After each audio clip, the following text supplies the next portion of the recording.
일륜지 대사 중 제일이라고 말할 수 있는 결혼을 시원하게 말아먹은 40대 초반 여자 사람입니다.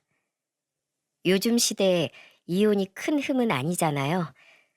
게다가 제 이혼을 가장 종용하셨던 분은 다름 아닌 제 아빠였거든요. 다만 마음 한구석에 가지고 있는 단 한 가지의 죄책감이 있다면 바로 남자 잘못 만나 부모님 가슴에 대못을 박아버렸다는 거죠. 요즘 비가 하도 내리다 보니 기분이 꿀꿀해져 그런 제 과거 이야기를 누구에게든 이야기해보고 싶어 지난 제 잘못들을 이렇게 천천히 적어내려가 봅니다. 저희 부모님께선 평생 경기도 시골에서 농사를 짓고 사셨습니다. 돌아가신 할아버지께서 남기신 시골 땅이 제법 넓었거든요. 저와 남동생은 그런 부모님 아래에서 그냥저냥 평범하게 자랐고요. 하지만 어느 집안이든 역사와 사정은 있기 마련이죠. 저희 집도 물론 마찬가지였습니다. 제가 10대였던 시절 아빠가 지인에게 투자 사기를 당해 가진 시골 땅 중 절반을 홀라당 날려버리신 거예요.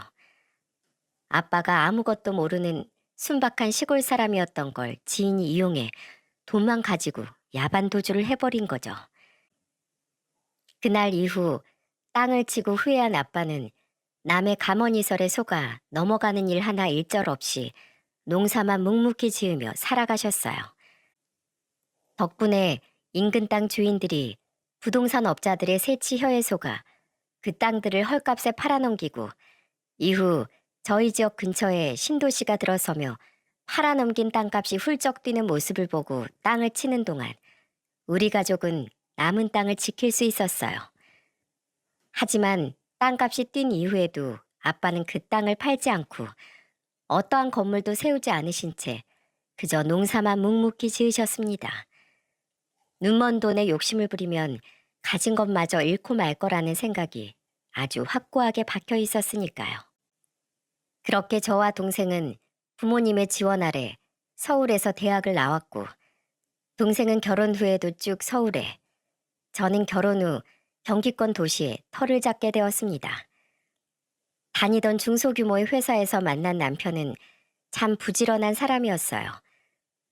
저희 부모님도 그렇고 저도 그렇고 M1 사업이나 주식 같은 위험 부담이 큰 일을 하는 사람보다는 적은 벌이라도 꾸준히 안정적인 일을 하는 사람을 원했었는데 남편은 딱 그 기준에 부합하는 사람이었습니다.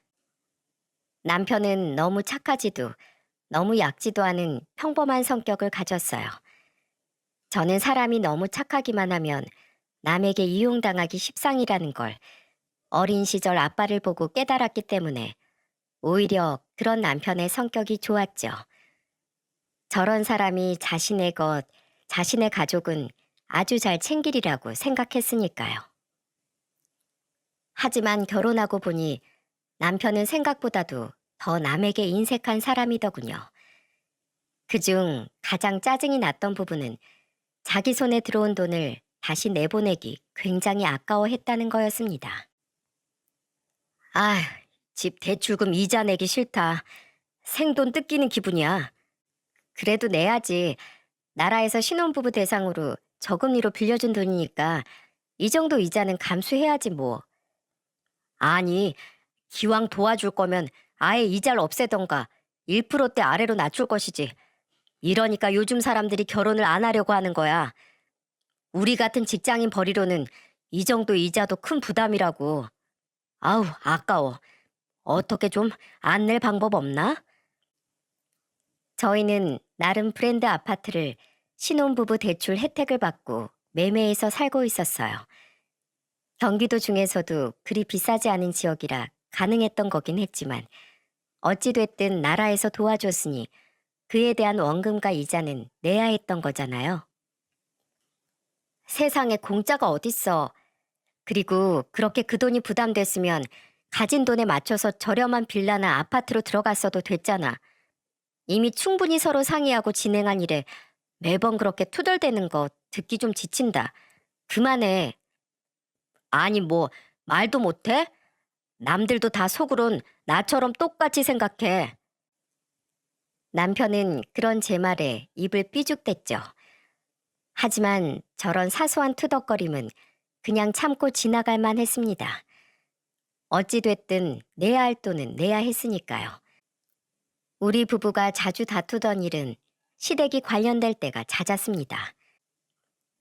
여보, 난 미안한데 50만 원만 좀 내 계좌로 보내주라.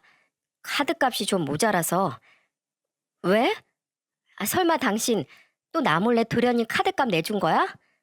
우리 둘 다 돈 관리 따로 하고 각출하는 생활비라고 해봐야 100만 원씩밖에 안 되는데 남은 돈으로 카드값 충당이 안 된다는 게 말이 돼? 남편은 착한 맏아들병에 걸린 사람이었어요.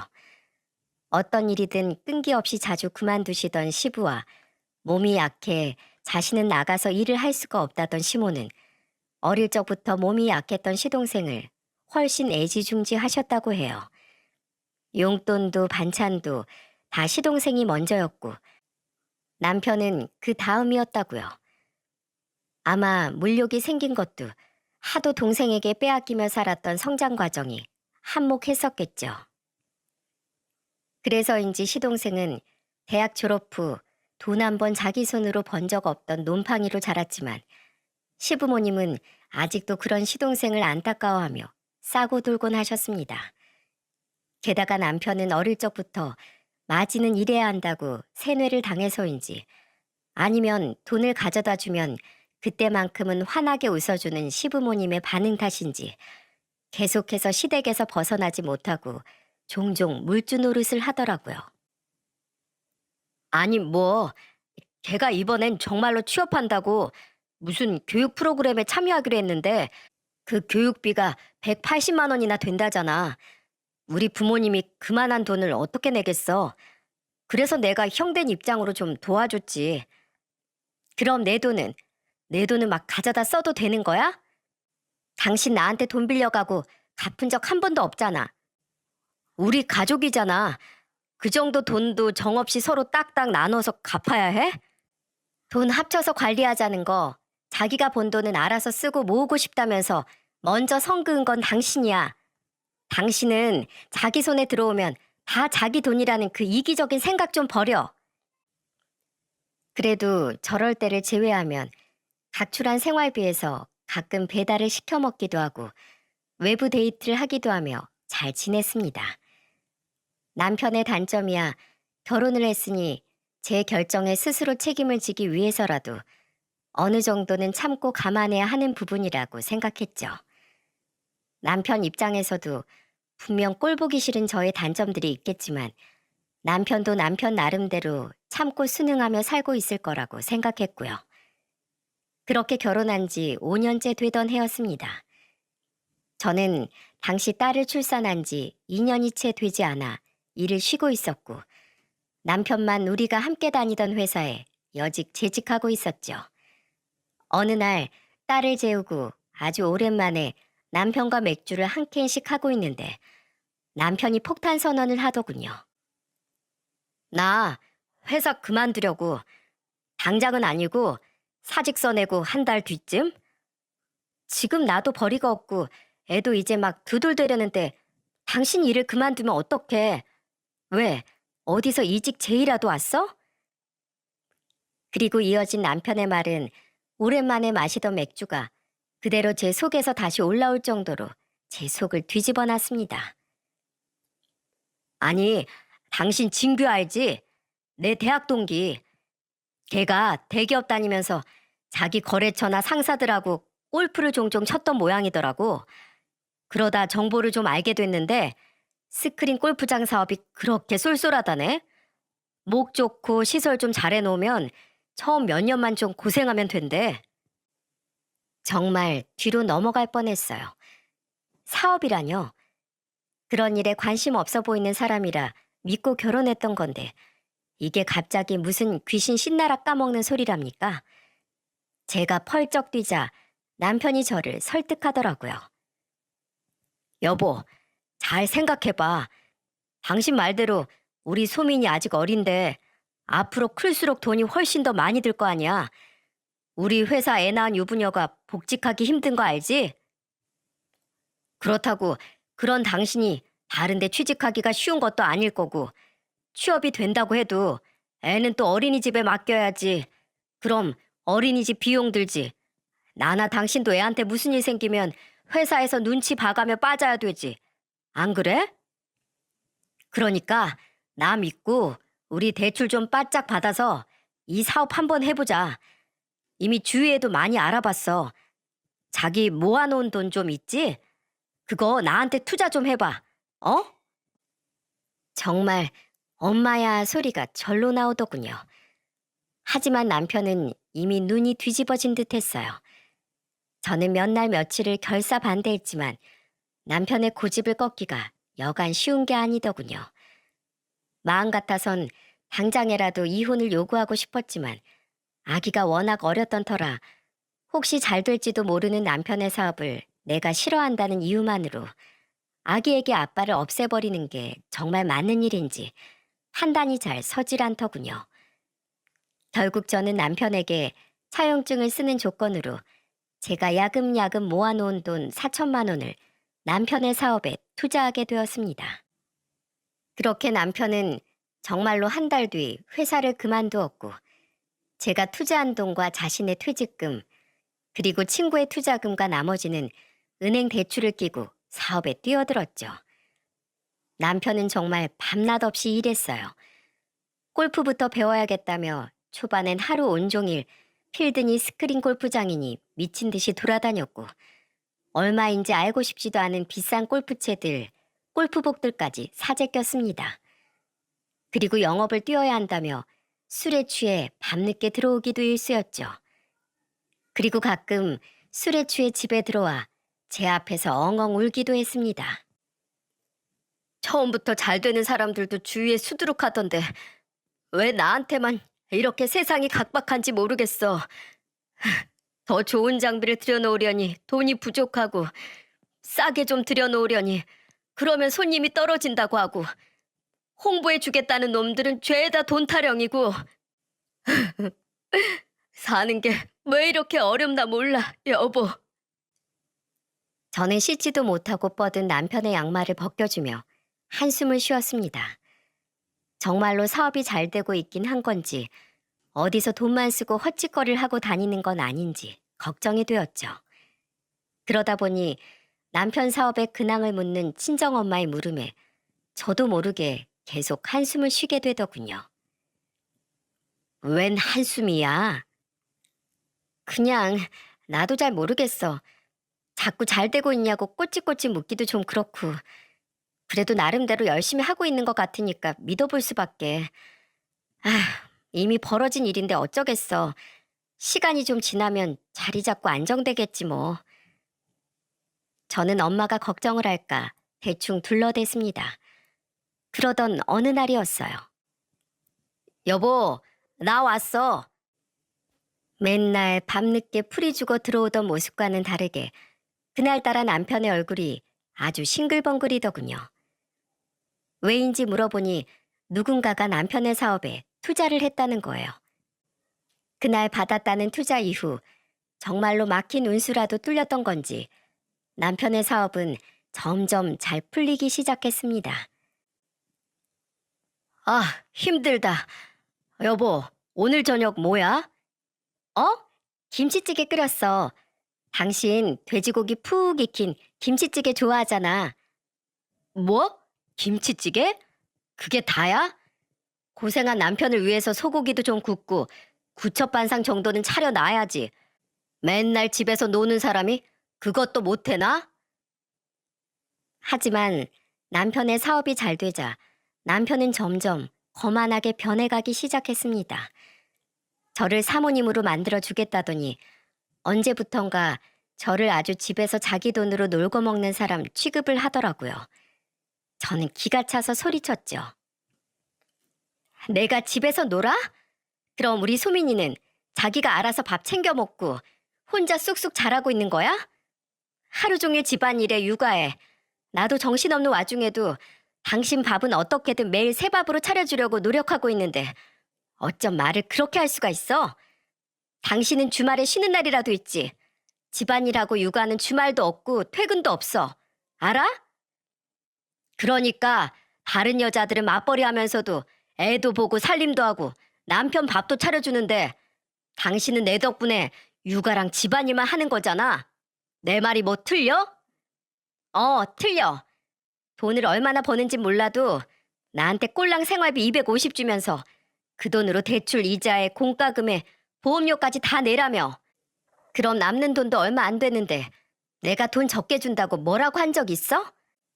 게다가 당신 자기는 새로 차 뽑고 옷이며 시계며 죄다 고가로만 사대면서 정작 내 옷 한 벌, 소민이 옷 한 벌 자기 돈으로 사다 준 적 없잖아. 번 돈으로 자기만 혼자 떼 빼고 광내고 다니면서 그게 지금 나한테 할 말이야? 그래요. 사업이 잘 된다던 남편은 고작 250만 원의 생활비를 제외하곤 저에게 일절 한 푼 주지 않았습니다.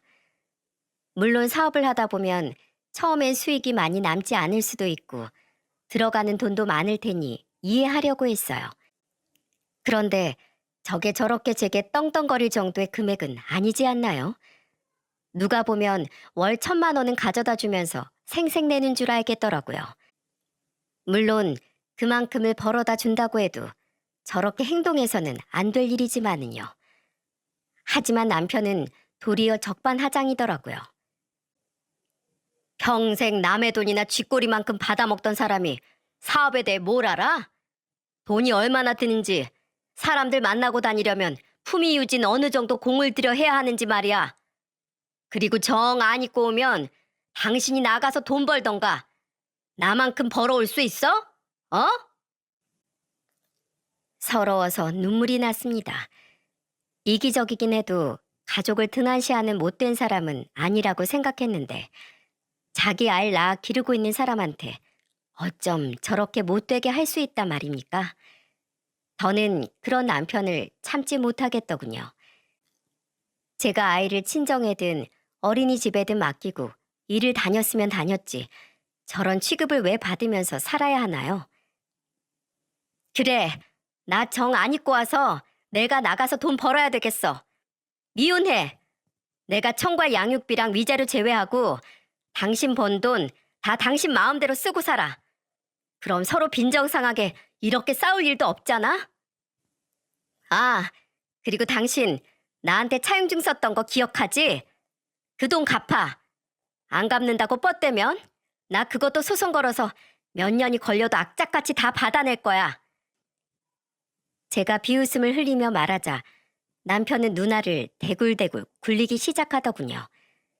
그리곤 이내 제 눈치를 보며 제게 조심스럽게 이렇게 말하는 겁니다.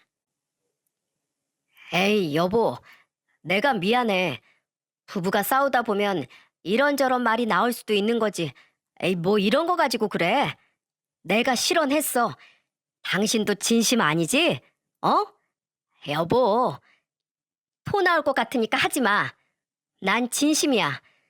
내가 소민이 아빠 없는 애 안 만들려고 참았는데 당신 지금 하는 꼬라지 보니까 앞으로 사업 잘 될수록 더 내 앞에서 거만하게 굴었으면 굴었지 덜 하진 않을 것 같아. 나 그 꼴 보면서 못 살아. 그제야 남편은 상황의 심각성을 눈치챈 것 같았어요.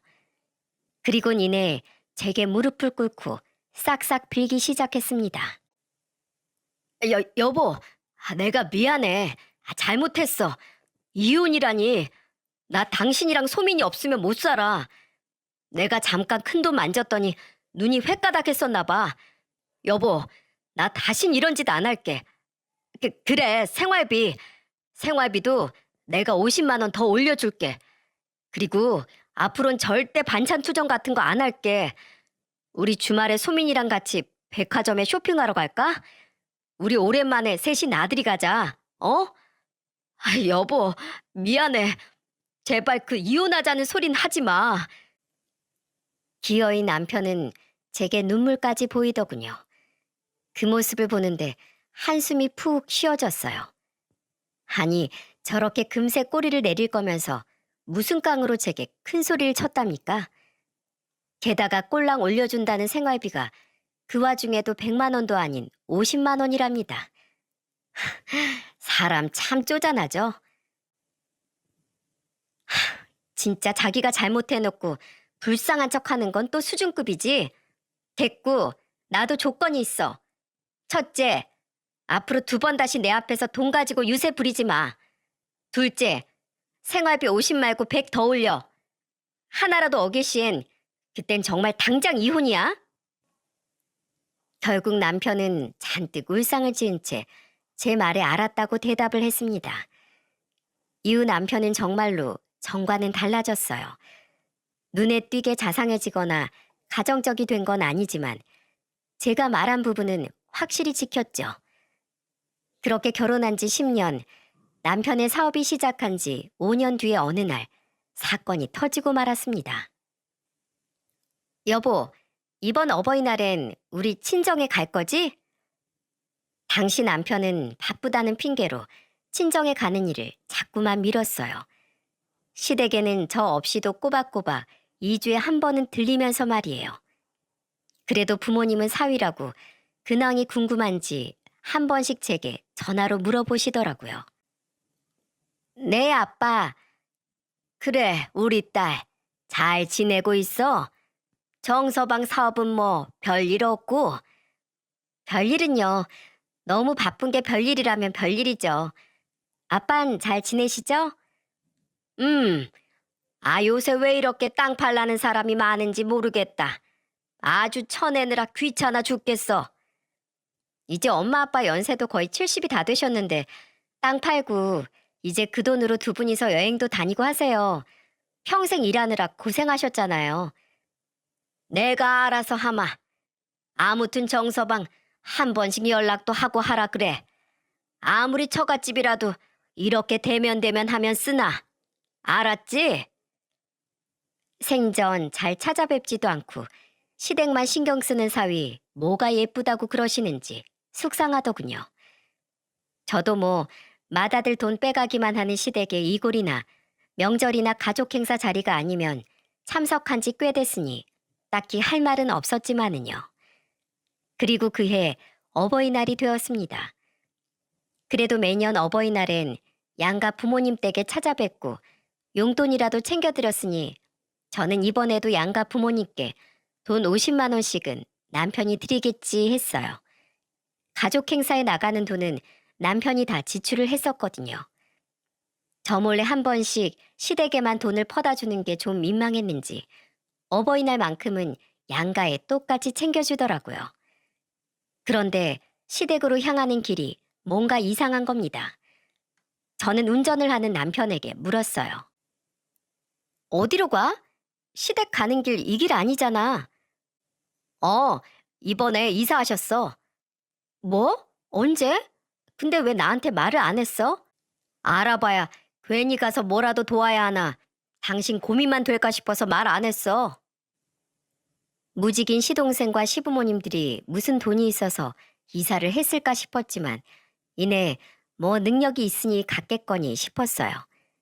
제가 시댁의 사정을 속속들이 다 아는 것도 아니었으니까요. 그렇게 도착한 곳은 저희 집에서 30여 분 떨어진 24평짜리 아파트였습니다. 어머님, 아버님, 저희 왔어요. 와, 집 상태가 엄청 좋네요. 제 말에 시모는 환하게 웃으며 이렇게 말하더군요. 그런데 그 말이라는 게 정말 제 뒷목을 붙잡게 만들었습니다. 다 우리 귀한 장남 남철이 덕분이지. 너한테도 고맙다 소미네미야. 너희들 덕에 우리가 그 낡은 빌라에서 이런 깔끔한 아파트에 들어와 보는구나. 내가 주위에 정말 얼마나 자랑을 해댔나 모른다. 누가 어버이날 선물로 아파트를 선물 받겠니? 내가 아주 자식 하나는 정말 잘 키웠다니까. 이게 얼마랬더라? 한 3억 한다고 했지? 네? 소민 아빠 덕분이요? 완전 금시초문인 시모의 말에 저는 휘둥그레진 눈으로 남편을 쳐다봤죠. 남편은 민망한 표정으로 어깨를 으쓱해 보였습니다. 무슨 일인지 몰라도 또 이 시댁에 뭐라도 갖다 바쳤구나 싶어 저는 속이 부글거렸어요. 상황을 모르니 시부모님 앞에서 남편에게 따져 묻지도 못하고 밥이 입으로 들어가는지 코로 들어가는지도 모른 채 저는 식사를 마쳤죠. 그리고 집으로 돌아온 저는 남편에게 어찌 된 일이냐며 소리를 버럭 질렀습니다. 남편은 대수롭지 않은 일인 것처럼 제게 대답하더라고요. 아니, 우리 부모님 연세도 점점 들어가시는데 그 낡은 빌라에 계속 사시게 하기가 좀 그렇잖아. 이번에 마침 사업 자금이 좀 남게 돼서 그걸로 해드렸어. 그래도 무턱대고 드린 건 아니야. 명의는 내 명의야. 그냥 드리게 되면 증여세가 보통이 아니니까 내 명의로 얻어서 그냥 동생이랑 같이 들어가서 사시라고 한 거야. 당신, 이래서 나한테 시댁 이사한다고 말 안 했던 거구나? 내가 알면 분명히 이렇게 지랄할까봐. 그리고 그럴 돈 있으면 남은 우리 집 대출금 먼저 갚던가. 그럼 이자라도 좀 아끼고 그만큼 아낀 생활비로 나도 우리 소민이 뭐 하나라도 더 해줄 거 아니야. 그리고 남편의 입에서 나온 말은 충격 그 자체였습니다. 저는 그 인간이 그래도 조금이라도 바뀌었을 거라고 생각했건만 아니었어요. 남편은 변하지 않았던 겁니다. 남편은 제게 늘려준 생활비 100만 원을 아직도 아까워하고 있었더라고요. 에이, 내가 당신 생활비 예전에 100만 원이나 올려줬잖아. 그 정도 올려줬으면 그걸로 당신이 대출금 이자든 원금이든 충당해야지. 내가 내 돈으로 대출금 다 갚으면 나만 손해잖아. 그럼 안 공평하지. 정말 헐 싶었습니다. 어떻게 같은 가정을 이루고 사는 사람들끼리 셈이 저렇게 된단 말입니까? 기가 차서 쫓아가서 따지려는데 친정아빠에게 전화가 오더군요. 저는 우선 마음을 가라앉히고 전화를 받았어요. 명혜야, 언제 오니? 네 엄마 너희 오기만을 목 빠지게 기다리고 있다. 그날 점심은 시댁에서 저녁은 친정에서 먹기로 했었거든요. 도저히 친정에 갈 기분이 아니었지만 부모님이 오랜만에 딸 자식 부부 본다고 저렇게 기다리신다는데 어떻게 거기다 대고 안 간다고 할 수가 있겠어요? 저는 마지못해 1시간쯤 후에 출발한다고 대답하고는 전화를 끊었습니다. 그리고 저와 남편은 앙금이 풀리지 않은 채로 그대로 친정으로 향했죠. 가는 길에 남편은 중간에 차를 세우고 마트에서 뭔가를 사오더군요. 까만 비닐봉지에 담겨 있는 게 뭔가 하고 봤더니 그건 다름 아닌 막걸리 3병이었어요. 뭐야? 웬 막걸리? 내 부모님한테 어버이날 선물로 집해드린 걸로 아내란 사람이 그렇게 난리를 쳐대는데 내가 기분이 좋겠냐? 가서 술이라도 한잔 해야지. 나랑 싸워서 기분이 나쁜 걸 친정에 가서 술을 마시면서 풀겠다고? 풀긴 뭘 풀어? 그냥 술 한잔 먹고 싶다는 거지. 그래도 혼자 안 먹겠다고 장인어른 장모님 목도 이렇게 한 병씩 샀잖아. 진짜 잔소리 좀 그만해. 대체 내 돈 내가 쓴 건데 무슨 문제가 있어? 당신도 친정에 뭐 해드리고 싶으면 직접 돈을 벌던가. 조용히 좀 가자 제발. 속에서 천불이 났습니다.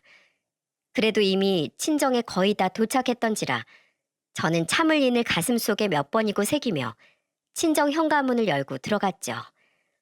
오랜만에 보는 저와 손녀의 얼굴을 보고 엄마 아빠는 아주 환하게 웃으며 우리를 반겨주셨습니다. 이후 푸짐하게 차려진 상에서 저녁 식사를 하는데 남편이 마트에서 산 막걸리가 든 비닐봉지를 엄마 아빠에게 내밀더라고요. 그리고 남편의 입에서 나온 말은 제게 마지막 남아있던 남편에 대한 먼지만큼의 정마저 뚝 떨어지게 만들었습니다.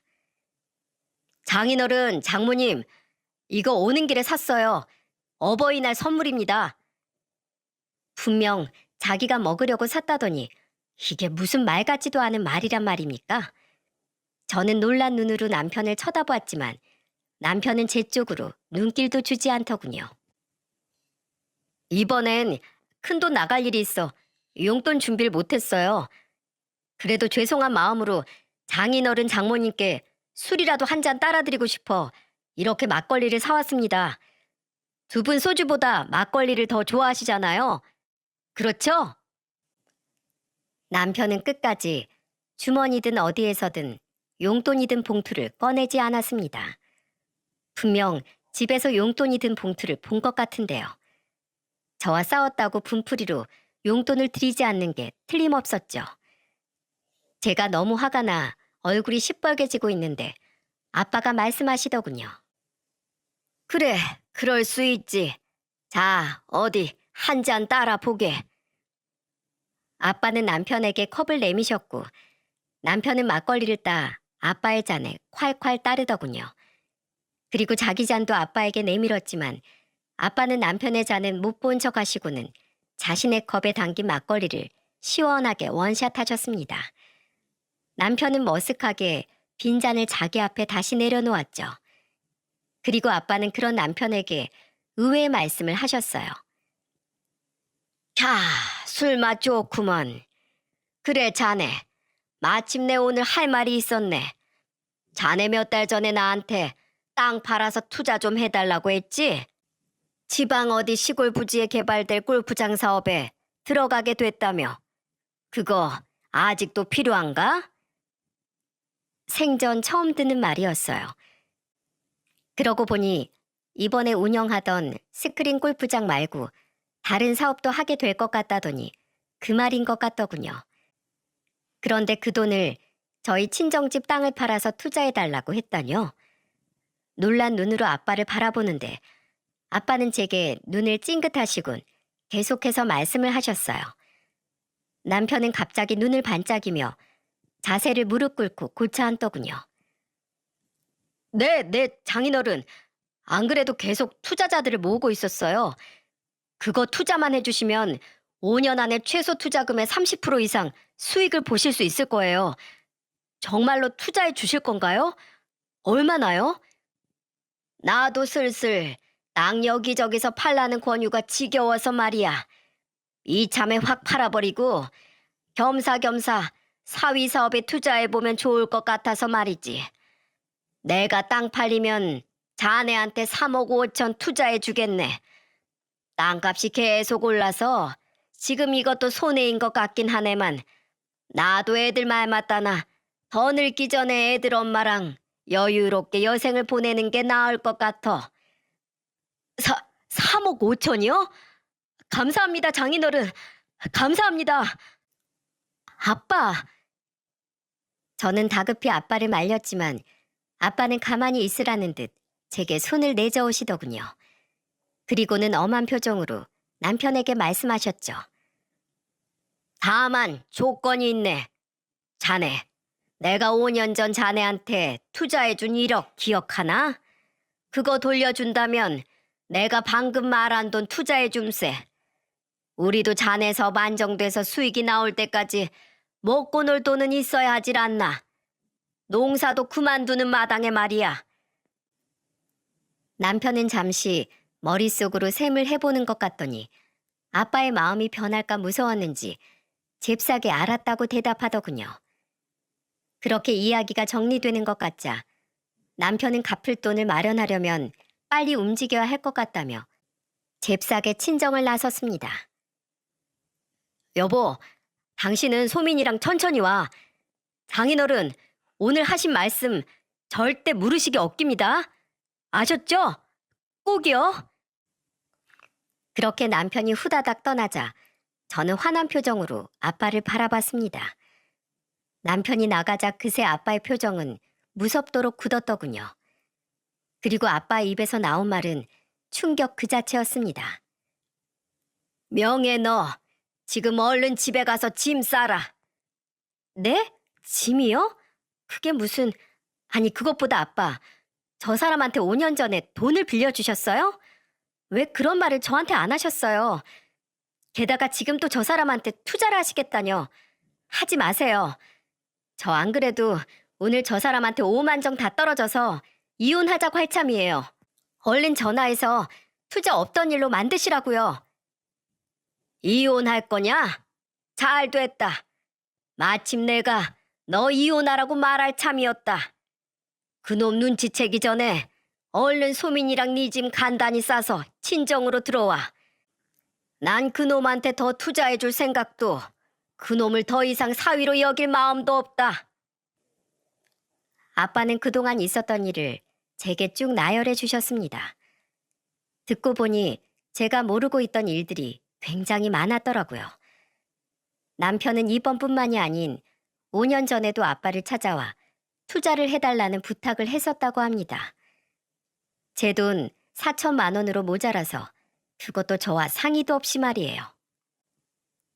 그걸 왜 1억이나 투자를 해주셨어요?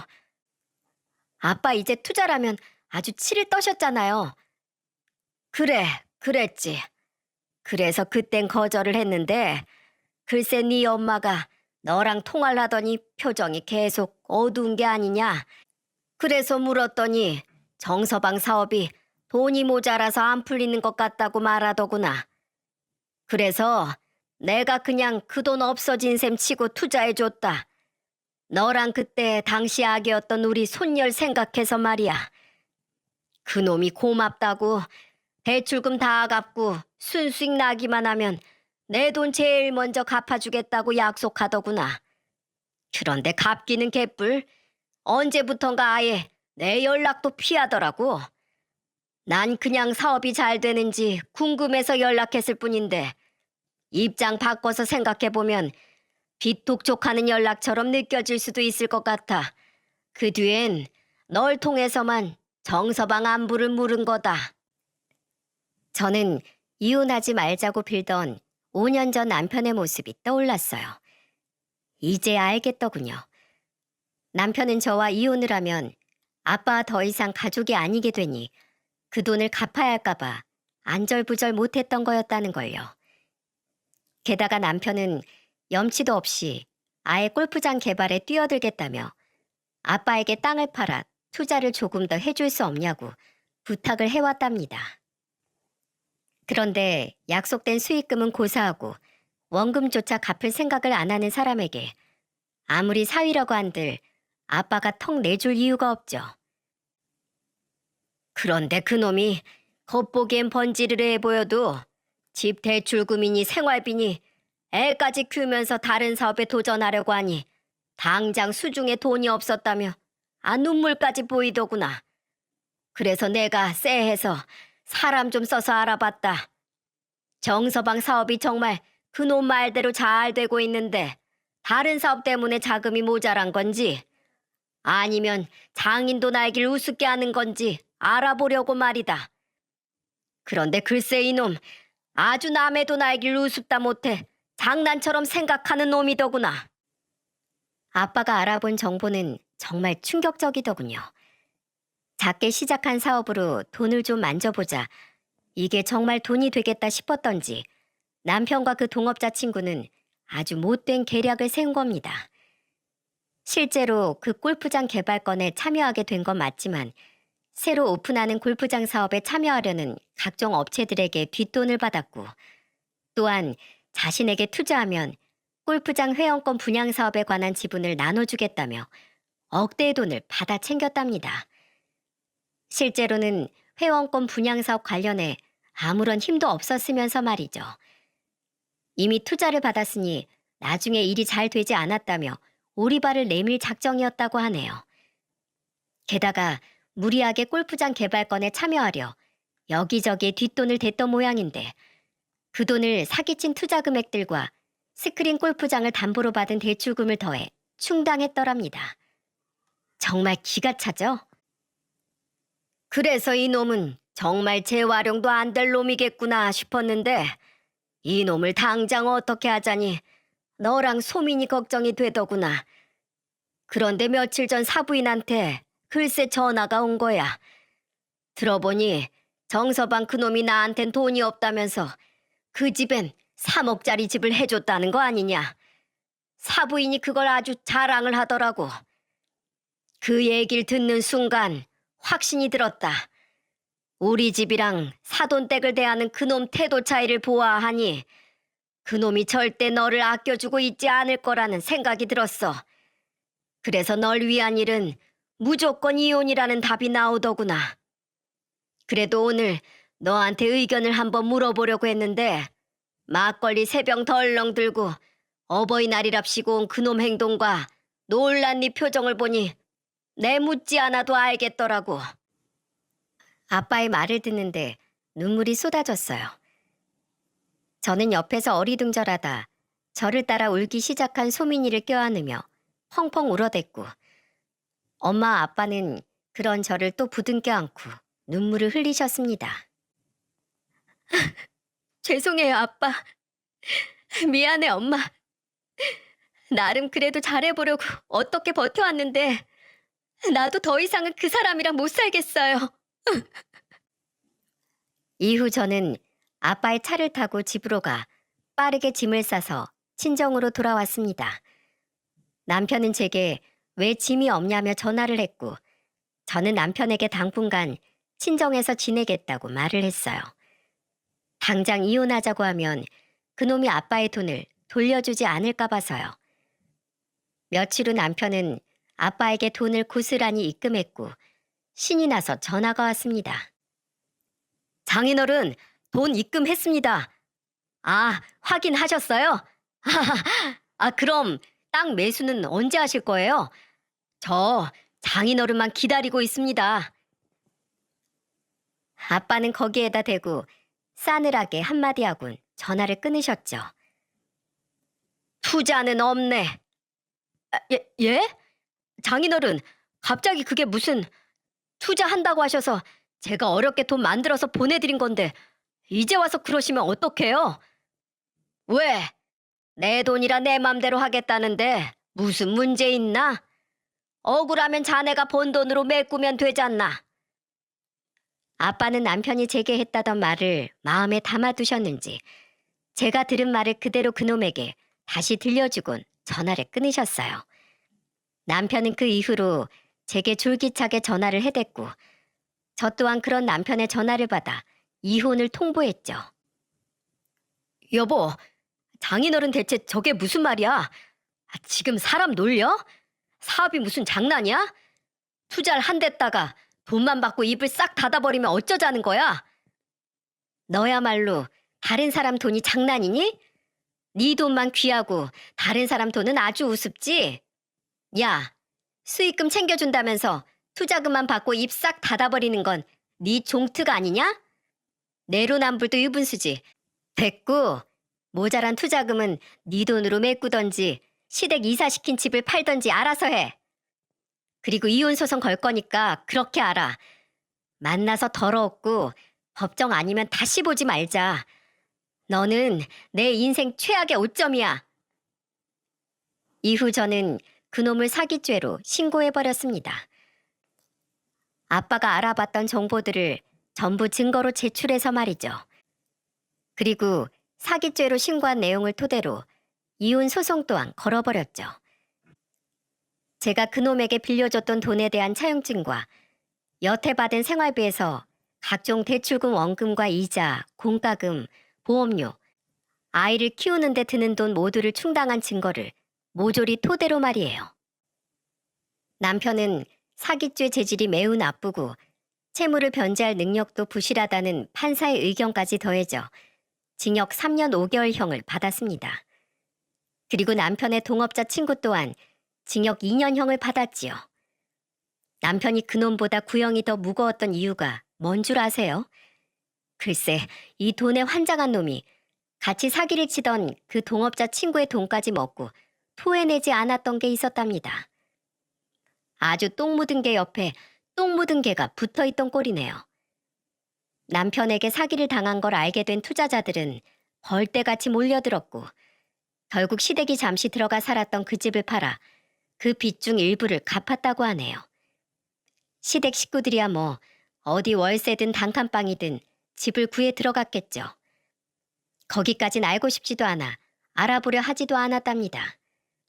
하지만 3억 가지고는 턱도 없이 부족했던 사기 금액 때문에 결국 남편은 투자금 반환 소송이 추가로 걸려있는 상태라고 하네요. 아마 출소하고 나서도 평생을 투자자들에게 사기친 돈을 갚느라 한평생을 보내야겠죠.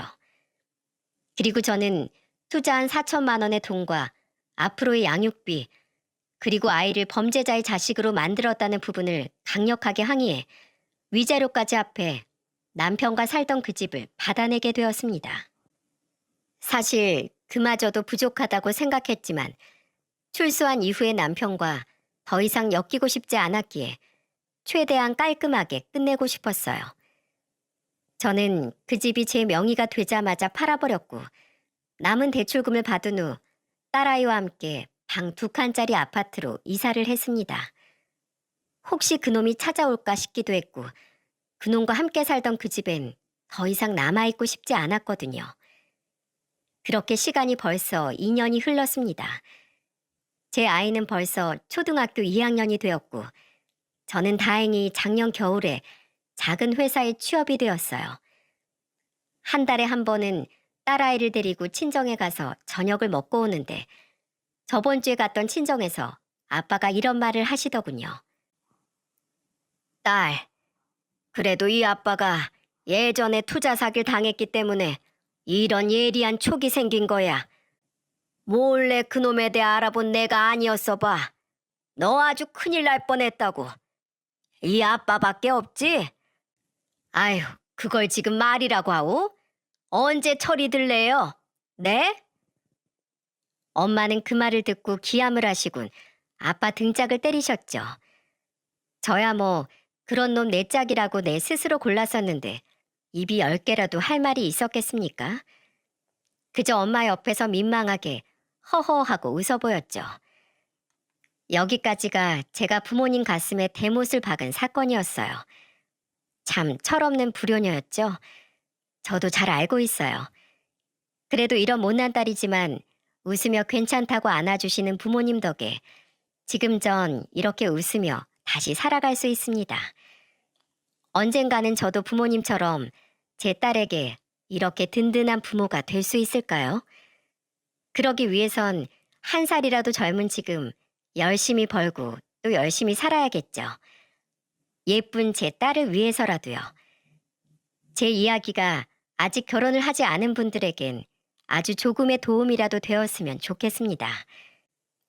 인생에서 가장 중요한 행사인 결혼을 잘못된 선택으로 저처럼 망치지 않으셨으면 해요.